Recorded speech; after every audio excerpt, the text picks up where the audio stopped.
What up, y'all? It's your boy Denim Dreams back at it again with his 10th video. And today we're going to be talking about the trade deadline, all the trades that happened before and right up to the trade deadline.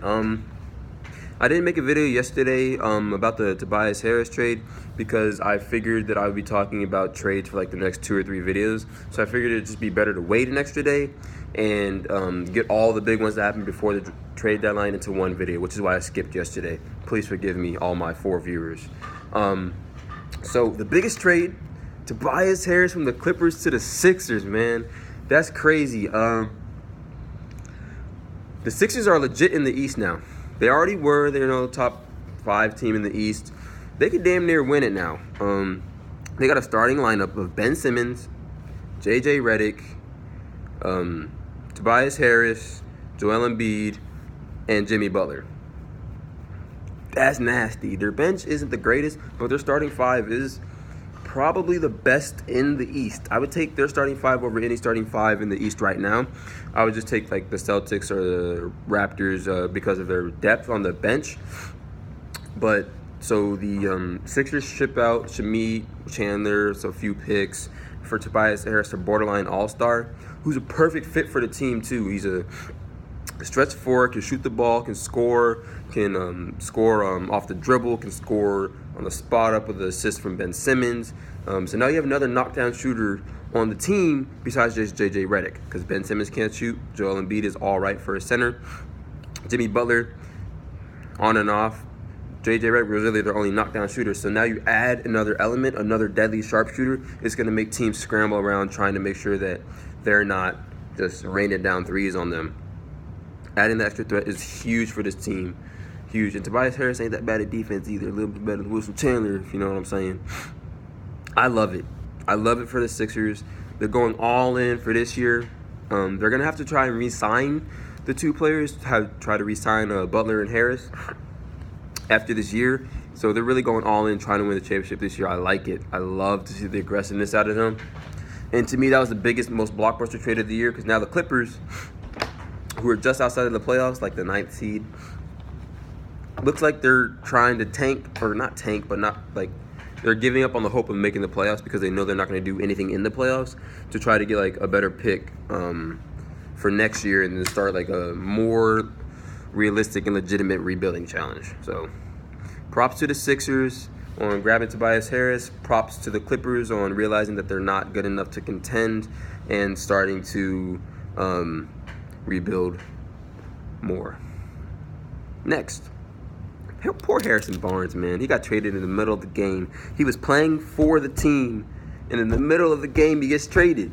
Harrison Barnes from the Mavericks to the Kings, and I like it. I like this one too. The Kings pick up Harrison Barnes, another legitimate scorer for this team, and now he helps to make them more of a contender in the playoffs. They're either just outside the playoff race, like at number 8 or number 9, like them and the Clippers are like right there, and makes them a surefire now playoff team. He's not the best player in the world, but he'll score for you. He can rebound. He adds additional defensive prowess to your team. Not prowess. He's not like phenomenal at defense, but he's better than who you had there at the start. So like their starting lineup looking like what? De'Aaron Fox, Buddy Hield, Bogdanovich, Harrison Barnes, and then Willie Cauley-Stein. That's a nice core. They're all young too. Harrison Barnes isn't very old. Hold on, let me look up his age real quick. Harrison Barnes. Age. He's 26, man. He's 26, like the oldest person of that starting 5 outside of Bogdanovich, who is, I believe, 28.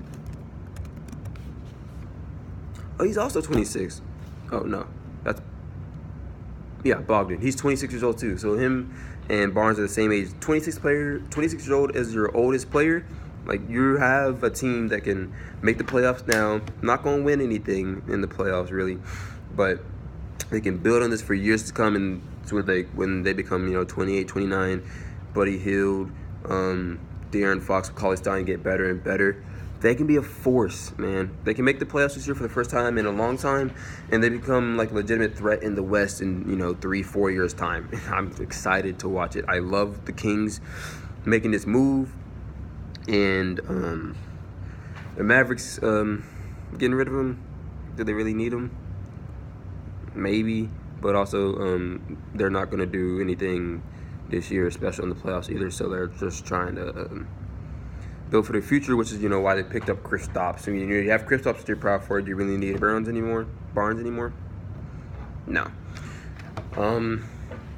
And those are the two biggest trades that I realized, the ones I deem most important. If you think there's any important trades that I missed or any trades I should talk about in the future, let me know. I just talk about these two because I know that they are trades that are going to change the league, and change the East. For the Sixers are now a top 2, top 3 team based off their starting 5, and the Kings go from being out of playoff contention potentially to being a surefire playoff team. The only other trade that is, sort of important, I would say, is Niko Mirotic going to the Bucks. That's wild, because now they have someone that can knock down the 3. They already have a bunch of people that can do that. Brogdon can shoot the 3. Giannis can't. Brook Lopez can shoot the 3 as well. And now adding Niko to come off your bench behind Chris Middleton to be the knockdown 3-and-D player off your bench is huge. It increases their bench depth and potential by tenfold. And if you didn't think the Bucks were already already gonna win the East, it's a three-headed monster in the East between the Sixers now, the Raptors, and the Bucks to win the East. The Celtics, don't sleep on the Celtics, but they're not they're not gonna be the top 1, top 2 team in the league, or in the East. So let me know what you guys thought of the trades down below in the comment section. Follow my boy I Am Captain Sam if you like any hunting videos, and just please let me know what you guys thought of the trades one and what you thought of my thoughts on the trade as well. But that's all I got for y'all. I'll be back tomorrow with another video. Peace.